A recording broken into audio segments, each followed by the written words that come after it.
Welcome. I'm Leslie Canham. I'm Mary Gavoni. I'm Linda Harvey. I'm Olivia Wan, and together we are the Compliance Divas. Welcome to the Compliance Divas podcast. This is Linda Harvey, and I will be your moderator for this episode. As the Compliance Divas, we bring clarity and simplicity to compliance to navigate the regulatory world to keep you on track. We invite you to subscribe to our podcast through your favorite podcast channel or on our website, thecompliancedivas.com. We also invite you to submit any questions that you might have to support@thecompliancedivas.com.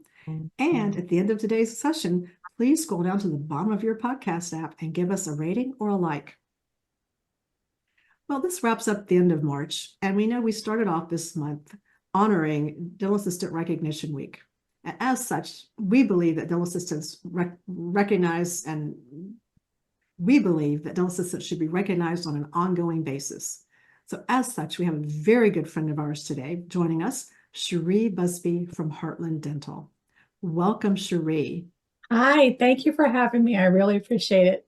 Sherrie, can I ask you just to give a brief introduction about yourself? I know the Divas have some questions, so don't give away too much information, but maybe, how did you become a dental? Well, just tell us what you're currently doing. Just tell us your current job now. Then we'll go backwards. Currently, I am the dental assistant training developer for Heartland Dental, and it's an amazing ride. It's just, I'm so honored to be able to hold this position within our company. And I get to touch so many people every day, and you don't even think about that, because it's a lot of times it's a lot of virtual stuff, but it's really great. And I'm so honored to be able to do it. Wonderful. We're honored that you could join us because we want to continue recognizing a key member of the dental team. Leslie has some questions for you about your background. So Leslie, can I ask you to kick it off for us? Sherrie, thanks for joining us today. I'm curious, how did you become a dental assistant and then make your way eventually to the position that you hold now with Heartland?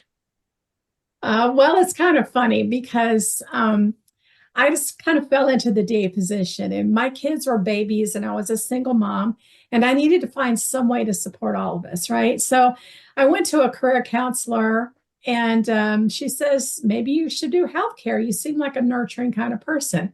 And I thought, okay, healthcare.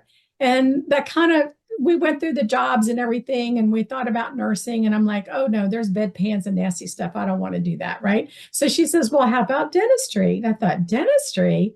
I never even went to the dentist until I was an adult, right? So I didn't have any experience to draw from or anything, but I found that I liked it, and I just like teeth, right? So I started working as a dental assistant when I was still in school. So it was pretty easy for me. And then the way I got to where I'm at now is I'm a student. I have been a student. I've been in dentistry. I can't believe I'm going to say this out loud. I'm proud, but 42 years. And I've been learning for 42 years, right? You just have to continuing learning. And I as a person, I find that I'm a bit lazy, if you will, right? And I want to do things that are more efficient and make it easier for myself. And so people started to notice things that I was doing that were maybe odd or different than they did. And it just started a mentoring. Like, they're like, well, how do you do that? Or why do you do that? And then I found that mentoring comes natural to me, like I'm just a teacher.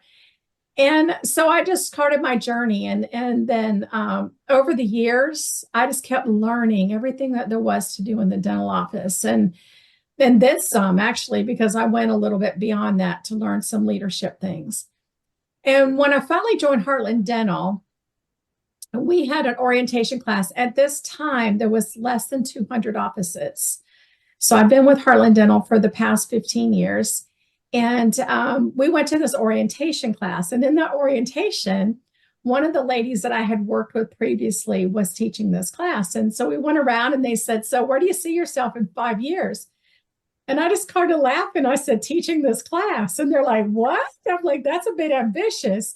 And the presenter's like, oh no, you don't know this girl. She'll be teaching this class. And there I was. A little while later, I started teaching other classes, but I was running around my region doing like in-office mentoring and phone calls and that kind of stuff. So then,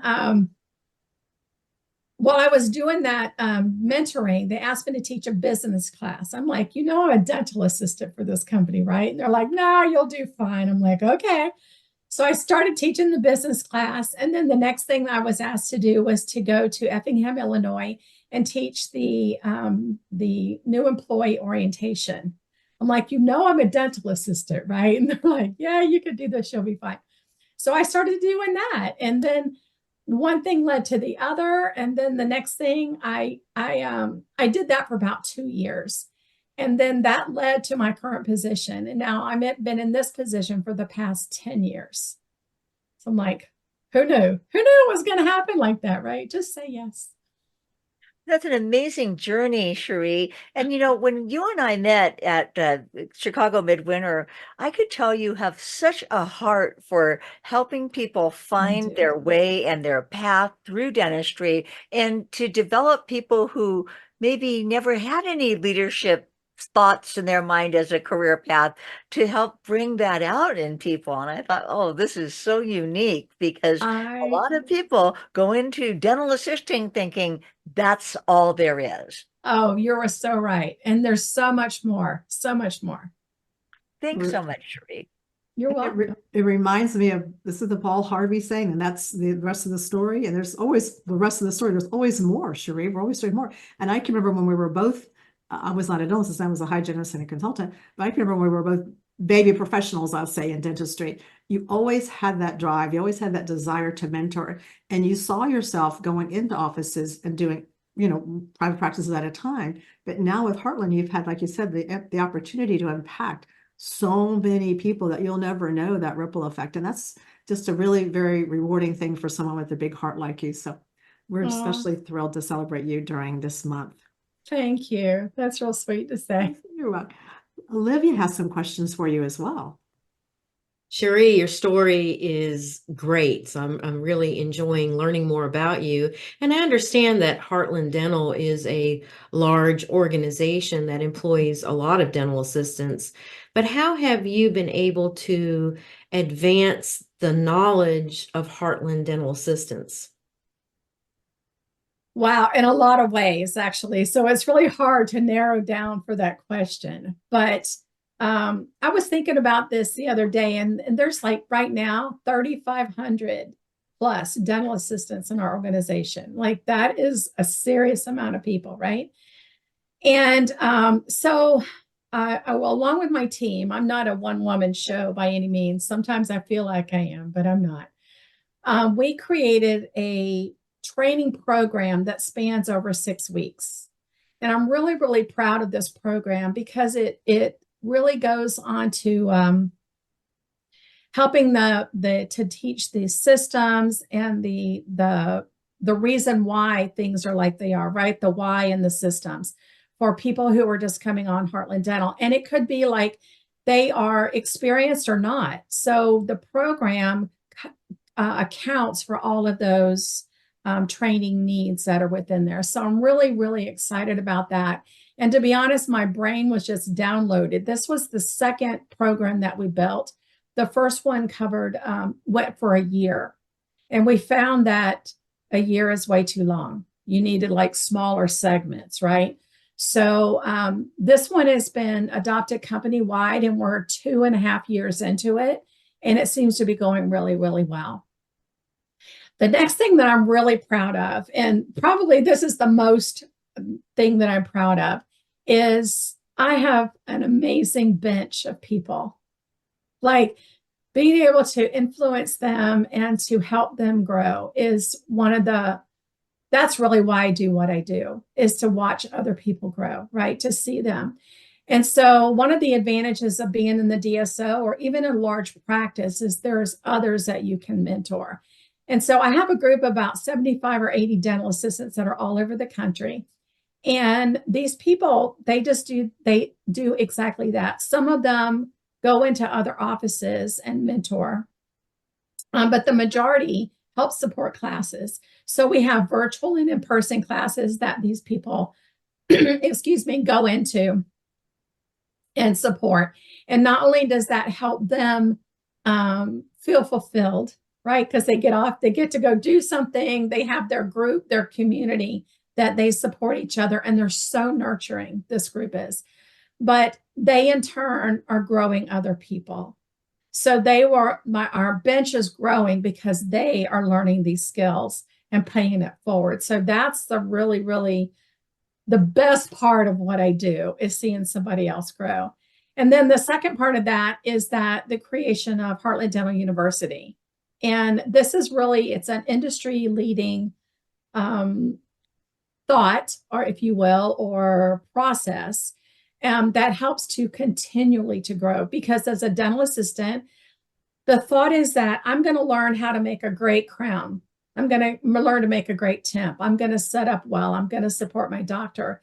But then once they get to that level, they don't feel like they're growing anymore, right? They just feel stagnant, if you will. So Heartland Dental University is designed to help the experienced team members grow personally and professionally. So they will have like leadership skills and things like that that are not normal part of dental assistant education. So it's very cool. And the goal is by the time that they graduate from Heartland Dental University, they should have enough credits for a bachelor's degree. You know what I mean? So it's going to be a large amount of educational opportunity. So I'm very, very proud to be on the ground floor, if you will, of all of those things. I'm very impressed, Sherrie. I Thanks. love how you express how meaningful it is to have good leadership, and not just leadership, but continuing to mentor. Yeah. So when you bring in young assistants or less experienced assistants, they are continuing to grow. And then even after they've become very skilled and in their careers longer, you're continuing to motivate them. And then we recognize education is key. So I find it really interesting that you've developed the Heartland University with your company.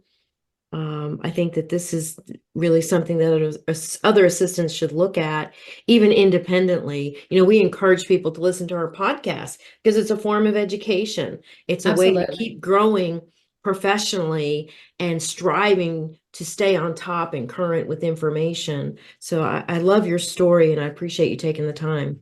You're welcome, because it's really all about education is the building block of what we do, right? Because if you learn something and you implement that, right? The key to education is implementation. So if you implement that, then you're feeling fulfilled within your soul is being fed, if you will. So it's just so vital. And I'm just so fortunate to be able to do this. I'm just continuing to be impressed as long as I've known you, just to see all these details and hear them again, Sherrie. And like Olivia, it's so meaningful to just listen and hear how we are elevating dental assistants and their knowledge and their information and empowering them, because I've often said, we know there's a leader of the practice, and in private practice, that's the doctor, the owner doctor or doctors.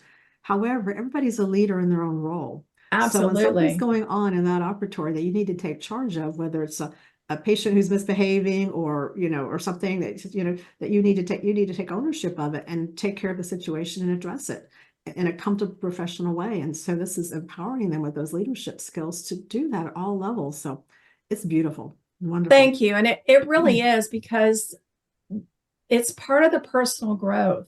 And once they feel that confidence, right? Once you feel that confidence, then you're able to step forward and support at a higher level. So it's really empowering. It gives me goosebumps to think about it. It does. Me too. But listen, before we talk further, Mary has a question for you. Okay. I have a couple of questions for you, and I too have goosebumps because knowledge is power, and so many times dental assistants are not empowered. And I love what you said about the confidence factor. I can go back to, and I have a few more years in dentistry, and so does Leslie than you do, but started out as an office trained assistant where I knew absolutely nothing about dentistry. But I had that quest for that knowledge and confidence and knowing why I was doing what I was doing. And I think what you're doing at Heartland is so, so important because we can't keep losing these great and talented dental assistants to dental hygiene or to dental school. We need to keep enough of them within the dental assisting profession, but we have to make it better for them. And I think that's one of the great things you're doing. So Amen. congratulations to you for being a speaker at the Chicago Midwinter Meeting. It's one of the premier meetings, dental meetings in the US. I'm curious to know what kinds of things, topics, subjects, what were your dental assisting audiences wanting to learn? What did they share with you? Well, it's so funny that you asked that question because really I'm working with the Illinois Dental Assistants Association, and I've had to step back a little bit from the national, but I've been very involved with the educational components of both of the organizations for a long time. And so we did a poll, like I made a Google poll and everything. And I'm like, I want to know what you want to know about, right? Because that's the things that we're going to talk about. We want to host a series of webinars. And it was funny because this will do my diva partners here so good. They wanted more on infection control. So yay, I was loving that, right? But they also want more on implants, clear aligner therapy, and restorative dentistry. And it's so funny that I'm really proud. I have a class on resin restorations. And I presented this class on Friday, and there was a dental assistant on there. Actually, there was 2 or 3 that had like 20 years of experience. And she's like, you told me things that I didn't even know or I didn't think of during this class. And so there's always some little tidbit of things. And I had to learn, right? When I was creating the content for that class, I had to start learning about, it's really based on patient postoperative sensitivity, like what causes that. So I had to do some research. And I'm like, if I'm learning at my experience level, then that means that other people don't know either, because especially within Heartland Dental, if I don't know, they don't know because I don't put it out. Right. So I'm really, really proud of that. And so those are the types of things that the people are wanting. And I'm hoping that in my 3rd career, I'm going to cover those things. And I'm going to leave infection control to you guys because you do such a great job. But I do put those things within all of the programs. So it's really just that runs the gamut of all things dentistry that they want to know. Well, I think that makes you a very powerful educator, Sherrie, in that you ask them what it is that they want rather than you deciding or assuming what they want or need to know. You ask them, you got input from them, and that just makes it so much more meaningful to everybody who participates. So we're elevating you to diva status because of all the great things that you're doing. And thank you. Thank you. Thank you for spending time with us today. Well, I appreciate the invite. Sherrie, I'd like to circle back for a moment before we do a round robin to see what other questions we might have for you. On your 6-week training course, I believe you said it was for dental assistants of all backgrounds.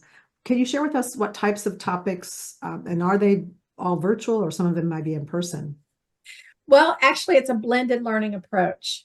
Okay. So as an example, one of the modules, like we have our own LMS learning platform. And as an example, one of the modules is X-ray guidelines, and that is like really heavy into radiation safety. So not only do they have to learn radiation safety, which everybody needs that, but they have to take their FMX and they go back to their doctor and have a conversation and say, hey, let's look at these X-rays. Tell me if I'm experienced, then tell me what your treatment plan for predictability would be. What do you see that I should be seeing on these X-rays, and how do you want me to talk to the patients about it? If it's a new team member or a new dental assistant, maybe their conversation goes to a technique, like, okay, what can I do so that I can open up these contacts a little bit more, or get the apex of 15, whatever that would be, right? So it's a blended learning approach, and it happens through every section of the 6 weeks. So they have a block of e-learning, followed by a bigger block of hands-on things that they would do. So because it's a blended approach, it helps the person, the new hire, if you will, become more comfortable with their doctor, because I don't care how much experience you have, you're new to that doctor. You have a brand new relationship. And what to learning, like, it wouldn't be so cool if they could put your hand on your head and do the Vulcan mind meld and all that information comes through, right? But that's not how it happens. So you have to have a conversation, and not everybody is comfortable having those conversations. So being prompted with specific topics to talk about is the most important part of that 6 weeks. That's very interesting. I hope that And I answered love- your question. That Oh, was to a long. T. To a T, because it helps Okay. us all understand how you're managing that. And with that, even knowing how that sets them up to get into the Heartland Dental University and do more leadership, because you're starting at that baby step, and that baby step is a conversation. You can't be fearful of your doctor because you've never worked with that individual before. You have to get comfortable. And it's more than just sitting silent, knee to knee, waiting for them to tell you to do something. It's getting that relationship going on to the right start. This helps them to become empowered. Mary, did you have a thought on that? Well, yes, that is such a great approach, going with a blended learning experience, because we know everybody has different learning styles. I love that. What do you keep statistics on what percentage of your dental assistants go on to become certified or become registered or an EFTA in a particular state where they're at? Well, I don't know statistics on those specific things, but I can tell you that more and more states are having EFTA. You would not believe the amount of email that I get. Tell me how to get this training, right? Tell me how to get it. And I'm back in Florida now, not far from my buddy Linda here, but in Florida, it's kind of new. In Illinois, it's new. So the state approved programs, there's very few, right? Very few. So based on that, and then where do I find information on how to pass the CDA, right? So based on those questions, I get a lot. I mean, there's a lot of people, and there's a lot of need. There's a thirst and a want. You know what I mean? People want to grow, and that's why a dental assistant, the only reason that they leave the doctor chair to go to hygiene, is because they feel like they're not growing. And I know you were all my hygiene friends. I get that, right? But I started hygiene school and I hated it, because to me, it was the same thing all the time. Whereas I was so used to having all these different procedures, right? So I think about it differently than you do. But it's just really difficult to help people to understand that there is growth there. And now that you've asked that question, I'm going to have to do some research and find out percentages. Yeah, that would be interesting to know. And Mhm. I do know that the Dental Assisting National Board has initiated a work group to look at the issue of trying to standardize some of the dental assisting functions, whether they're Mhm. basic or expanded functions, in every state, so that then there's a little more reciprocity, if you will. I mean, that's happened. Yes. The level of dentists and dental hygiene, and it may be an answer to some of the shortages. I know that I come from Michigan. I live in Kansas now, but I come from Michigan, where our registered dental assisting credential was so restrictive that somebody maybe who came from Minnesota who had an RDA would almost have to go back to school Yeah. full time to do it. And that's a deterrent. I think we need It to is. do more recognition of experiential learning, of course, with that didactic support, but these dental assistants want the acknowledgement. They Mhm. feel much more empowered when they do have that credential behind their name. They feel great about themselves, and we want to help support that. I agree. And I'm so happy that they're doing that. And just to make continuing education mandatory throughout the country, even if it's my choice would be infection control, but and I think that that's the first one that will happen. It will be like mandatory infection control across the country. That would just be so helpful, because, you know, you learn from the person who taught you in your office, and they have bad habits like all of us did, you know? Learning is not always high quality learning. Correct. Exactly, exactly. Divas, anybody else have a question for Leslie? Well, it's more of a statement for Sherrie. I noticed that your title, your professional title in your organization is Dental Assistant Training Developer. But as I get to know you better, you're really a dental assistant developer. Oh, I love that. Thank you. I would agree. That's awesome. Yeah, ditto. Yeah. That is awesome. Maybe I'll just change that for my forever thing, right? Dental assistant developer.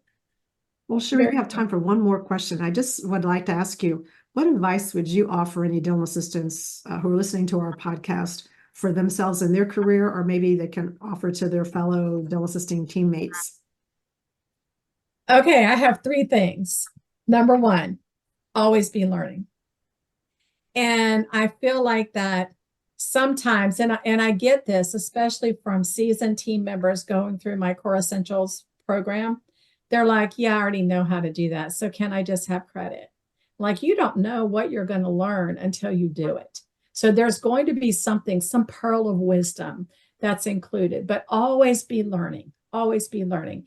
And then be open to going back and implementing that, right? The next one I would say yes to new opportunities, especially if it's something that stretches you. Because I'm going to tell you, you learn more things when you're outside of your comfort zone that help you to grow than anything else. So say yes to more opportunities. And then here's the biggest one, and that's the hardest. Don't be afraid to fail. That is the hardest one, right? Because this is so tough. But I'm telling you, if it wasn't for the amount of times that I messed up and I failed, I would not have made it to the Compliance Divas podcast today, right? Because I had to mess it up, and I am not that unusual. Most people do learn more from when they fail. And you have to be able to move forward from that failure. You can't let it devastate you. You can't let it stop you in your tracks. Because I'm telling you, I love infection control more than the average person. And right this minute, I should be underneath the OSHA jail for all the stuff that I did not know, right? But once I started learning from those things, once I started being okay to fail, then I'm able to keep growing and then in turn grow others. So those are my 3 things. Always be learning, say yes to new opportunities, and don't be afraid to fail. Beautiful and well said. And we would bail you out of the OSHA jail anytime. So, so on that beautiful note, thank you for joining us. It's a pleasure as we continue to celebrate the dental assisting teams everywhere. As the Compliance Divas, we bring clarity and simplicity to compliance to navigate the regulatory world to keep you on course. We invite you to subscribe to our podcast through your favorite podcast channel or app, or on our website, thecompliancedivas.com. If you have any questions, please feel free to submit them to support@thecompliancedivas.com. And don't forget to scroll down at the bottom of the app and give us a rating or a like. We'd love to hear from you. And we look forward to seeing you in the next episode.